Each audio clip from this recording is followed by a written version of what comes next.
जगदम्बा घर में दियरा बारी अइली है। जगदम्बा घर में दियरा बारी अइली है। जगतारन घर में दियरा बारी अइली है। जगतारन घर में दियरा कंचन थार कपूर की बाती।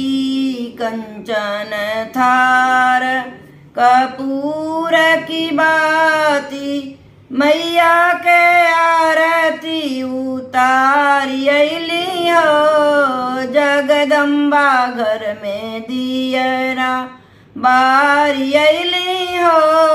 जगदम्बा घर में दियरा बारी अइली है। जगतारन घर में दियरा बारी अइली है। जगतारन घर में दियरा मैया के आरती उतारी अइली है। जगतारन घर में दियरा बारी अइली है। जगतारन घर में दियना सोने की थाल में व्यंजन परोसो।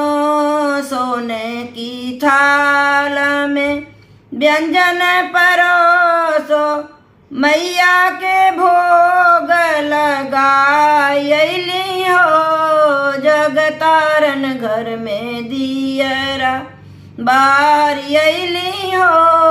जगदम्बा घर में दियरा बारी अइली है। जगदम्बा घर में दियरा सोने की थाल में व्यंजन परोसो।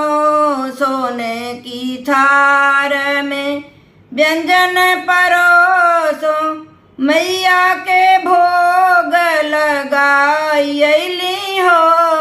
जगदम्बा घर में दियरा बारी अइली हो। जगतारन घर में दियरा बारी अइली हो। जगतारन घर में दियरा बारी अइली है। जगतारन घर में दियरा सोने सुराही गंगा जल पानी। सोने सुराही गंगा